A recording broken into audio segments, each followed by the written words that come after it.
একসময় বলিউডের সম্ভাবনাময় নায়িকাদের তালিকায় ছিল তার নাম। অভিনয়ের পাশাপাশি সৌন্দর্য ও ব্যক্তিত্ব দিয়ে দর্শকের নজর কেড়েছিলেন মনিকা বেদি। হিন্দির পাশাপাশি তামিল, তেলেগু, পাঞ্জাবি ও বাংলা ভাষার চলচ্চিত্রেও কাজ করে ধীরে ধীরে নিজের জায়গা তৈরি করেছিলেন। ক্যারিয়ারের সেই সময়টাই মনে করা হচ্ছিল বলিউডে সামনে তার জন্য অপেক্ষা করছে আরো বড় সাফল্য, কিন্তু ভাগ্যের গল্পটা অন্যরকম ছিল। Premium commercial space is now for rent. Featuring ample parking and excellent accessibility, this 4,200 square foot space is ready. Elevate your business and call us today. অভিনয় নয়, বরং ব্যক্তিগত জীবনই একসময় মনিকা বেদির জীবনের সবচেয়ে বড় খবর হয়ে ওঠে। ভারতের কুখ্যাত আন্ডারওয়ার্ল্ড ডন আবু সালেমের সঙ্গে তার সম্পর্কের খবর প্রকাশ্যে আসার পর বদলে যেতে থাকে সবকিছু। একদিকে বলিউডে কমতে থাকে কাজের সুযোগ, অন্যদিকে শুরু হয় আইনি জটিলতা, ভুয়া পাসপোর্ট, বিদেশি গ্রেফতার, আদালত, কারাবাস, সব মিলিয়ে একসময় তার জীবন যেন সিনেমার গল্পকেও হার মানায়। জেল থেকে মুক্তি পাওয়ার পর অভিনয় ফেরার চেষ্টা করেছিলেন মনিকা। টেলিভিশন ও রিয়ালিটি শোতেও দেখা গেছে তাকে, কিন্তু যে অবস্থান একসময় বলিউডে তৈরি করেছিলেন তা আর ফিরে পাননি। আজও তার নাম উঠলে অভিনয়ের চেয়ে বেশি আলোচিত হয় আবু সালেমের সঙ্গে সম্পর্ক, এবং সেই সম্পর্কের কারণে জীবনে নেমে আসে ঝড়। 1975 সালের 8 জানুয়ারি পাঞ্জাবের হোশিয়ারপুর জেলার এক শিখ পরিবারে জন্ম মনিকা বেদির। বাবার চাকরির কারণে তার পরিবারের একসময় নরওয়েতে বসবাস শুরু হয়।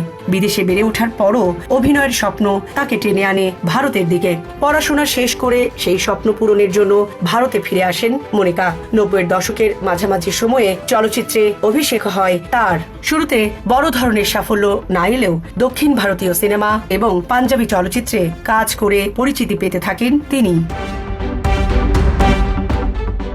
এরপর আসে হিন্দি সিনেমায় কাজের সুযোগ। সুরক্ষা, জোড়ি নাম্বার 1, প্যার ইশক और মোহাম্মদ সহ কয়েকটি ছবিতে অভিনয় করে দর্শকের নজরে আসেন তিনি। ধীরে ধীরে বলিউডে নিজের জায়গা তৈরি হচ্ছিল। তার সৌন্দর্য, পর্দায় উপস্থিতি এবং অভিনয়ের সম্ভাবনা দেখে অনেকেই মনে করেছিলেন আগামী দিনে তিনি আরো বড় তারকা হয়ে উঠতে পারেন। কিন্তু ঠিক তখনই তার ব্যক্তিগত জীবনের একটি সম্পর্ক বদলে দেয় পুরো গল্প।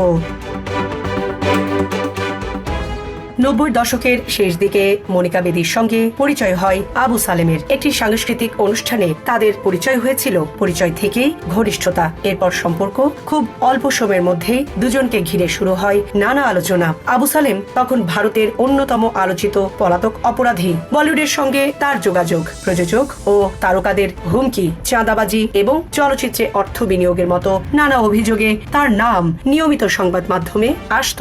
1993 সালের মুম্বাই বিস্ফোরণের মামলাতেও তার নাম অন্যতম অভিযুক্ত হিসাবে উঠে আসে।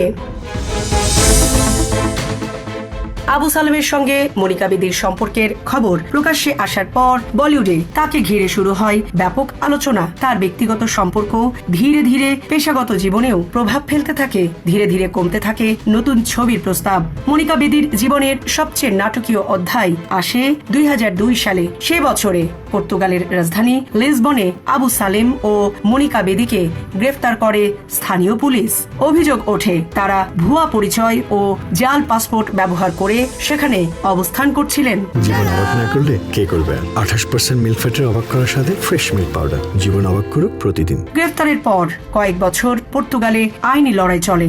শেষ পর্যন্ত তাদের ভারতে প্রত্যর্পণ করা হয়। দেশে ফেরার পর মনিকা বেদিকে ভুয়া পরিচয় ও জাল পাসপোর্ট ব্যবহার করে ভ্রমণের অভিযোগে আইনি প্রক্রিয়ার মুখোমুখি হতে হয়। দীর্ঘ আইনি প্রক্রিয়ার পর জাল পাসপোর্ট সংক্রান্ত মামলায় মনিকা বেদি দোষী সাব্যস্ত হন। এরপর তাকে সাজা ভোগ করতে হয়। জেল থেকে বেরিয়ে আসার পরও তার জন্য জীবন সহজ হয়নি। বলিউডে আগের অবস্থানে আর ফিরতে পারেননি। মনিকার ভাষ্য অনুযায়ী তিনি ভালোবেসেছিলেন, কিন্তু সেই সম্পর্কের মূল্য তাকে দিতে হয়েছে নিজের ক্যারিয়ার, ব্যক্তিগত জীবন এবং মানসিক শান্তি দিয়ে। সামরিনা প্রীতি, ঢাকা এক্সপ্রেস।